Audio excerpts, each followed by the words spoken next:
Os clubes não são vítimas, meu camarada. São cúmplices. E você vai entender nesse vídeo.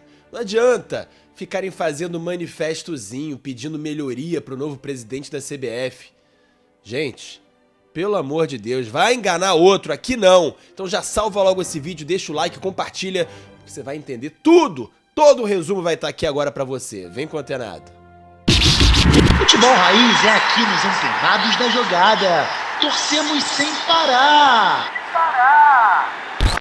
Opa, e aí Antenado, beleza? Eu sou o David Sharp e você está no canal dos Antenados na Jogada. Aqui torcemos sem parar. Antenado, na mídia independente mais imparcial do Brasil, furamos bolhas e quebramos tabus. Então, se você gosta desse trabalho independente, patrocine, apoie esse trabalho. Porque senão, Antenado, do jeito que as coisas estão, difíceis, caras, se a gente não tiver um mínimo, pelo menos, a gente vai acabar com esse trabalho, não vai ter como.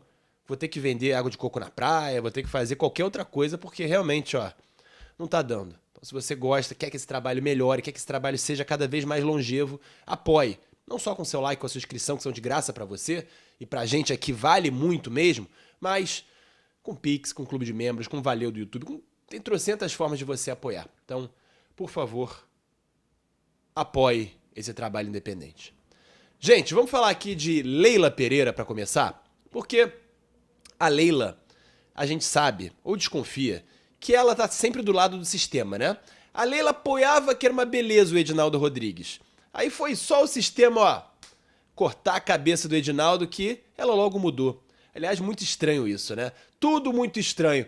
Do dia pra noite, Edinaldo caiu e já conseguiram 18 federações para apoiar um candidato que é esse Samir Chaude. E aí depois conseguiram mais um monte de clubes.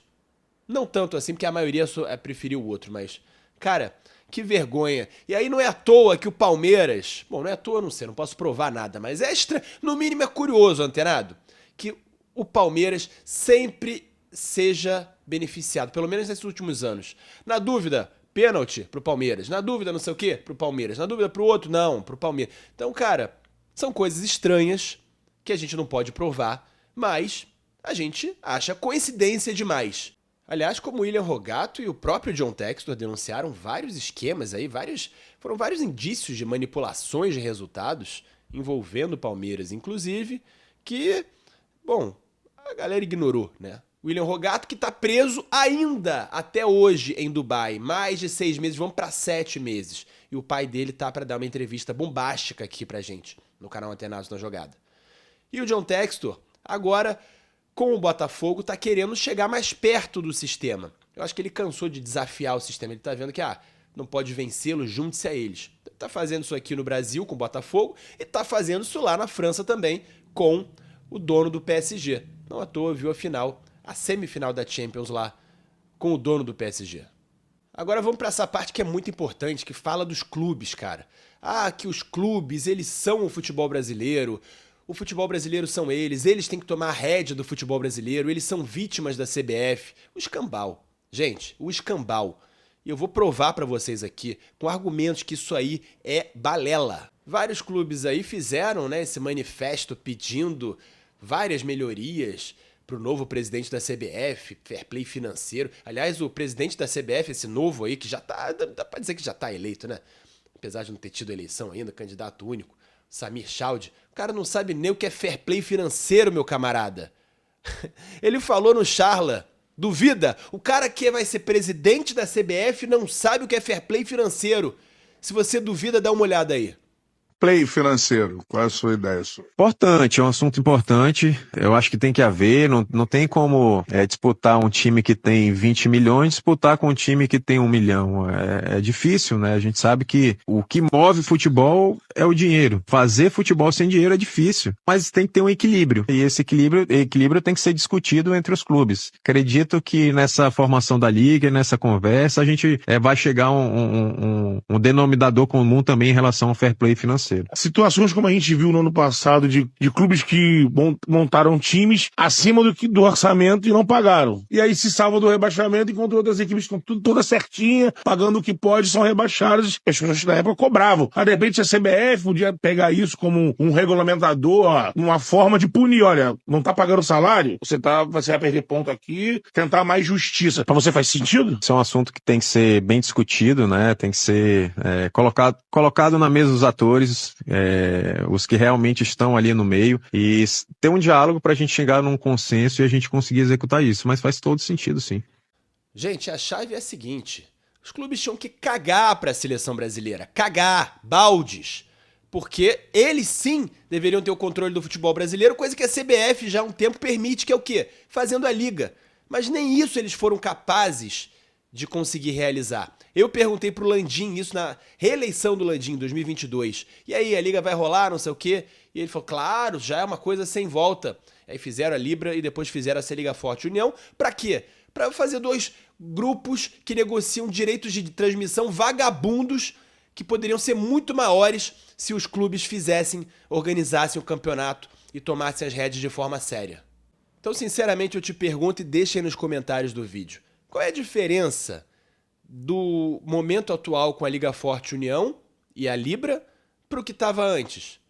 Um ou outro ganhou um pouquinho a mais de direito de transmissão, não sei o quê, mas qual é a diferença na prática, antenado? Porra. E mais, essa parte aqui é fundamental. Eles se sacaneiam entre eles. Cara, é um calote, um monte de calote, um calote atrás do outro. Ficam de picuinha com gramado sintético. Ah, porque eu tenho gramado sintético, então eu defendo. Ah, eu não tenho, então eu critico. Coisa clubista assim, rasa, sabe? Sendo que o Brasil é a única liga grande, se é que dá pra chamar assim, e de fato pela importância do futebol brasileiro, que tem gramado sintético, e tá cada vez com mais gramados sintéticos. Mas agora o pulo do gato, que é o pior ainda de tudo que eu falei. Os clubes se sacaneiam a eles próprios. O clube sacaneia ele próprio, pra falar assim.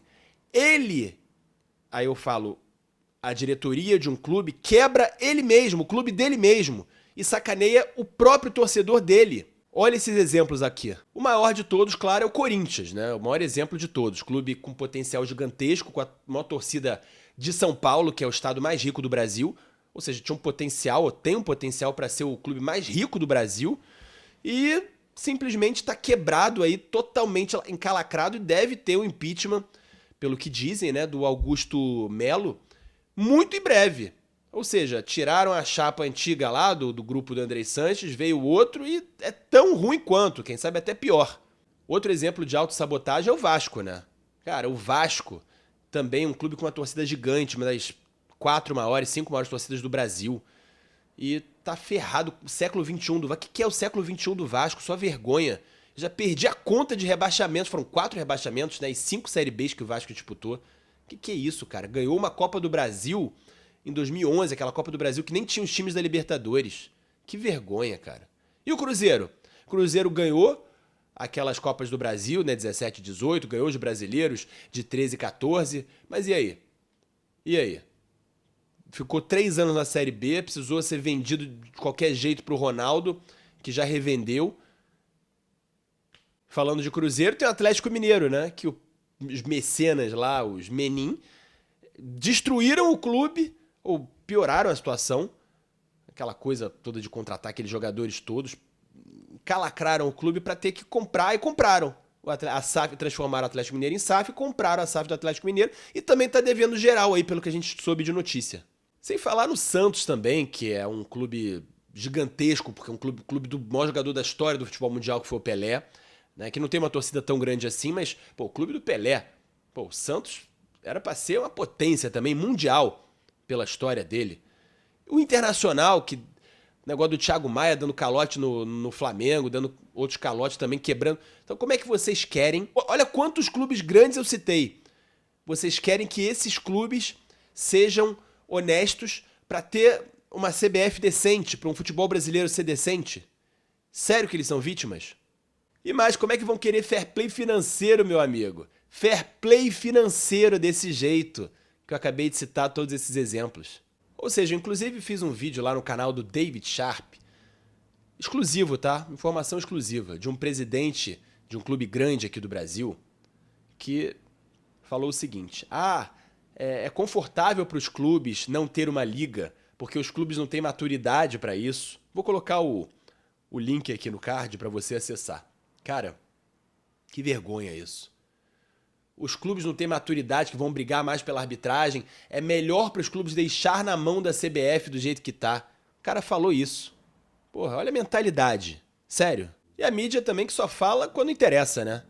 Mídia vendida, no geral, totalmente adepta lá ao sistema. Tivemos casos recentes aí com a ESPN e tal. A própria Globo que fala só quando interessa. E não falou nada sobre o William Rogato. Tudo é sem provas, cara, isso o UOL, né? Porque a Globo nem isso. Só falou o negócio do Edinaldo, essas coisas do Edinaldo da revista Piauí, quando interessou, que o Edinaldo já ia cair mesmo. Ou seja, tudo é um grande sistema, tudo é uma farsa. Como a gente sabe que não é só o futebol, é o Brasil, cara. Inclusive a CBF, futebol brasileiro, é uma representação, uma ilustração do Brasil como um todo. Não à toa tem tantos políticos, autoridades do judiciário, inclusive, que estão presentes nessa administração, nesses bastidores sombrios da CBF, né? E no final, só quem reclama mesmo são os peões, né? Que são os jogadores, os técnicos e os dirigentes ali da boca pra fora, os dirigentes de escalão mais baixo, que reclamam de arbitragem, de gramados, de calendário. Mas resolve o quê? Fica reclamando, e aí? O que adianta? Então é por isso, antenado, que a CBF, nesse fim das contas aí, é menos culpada.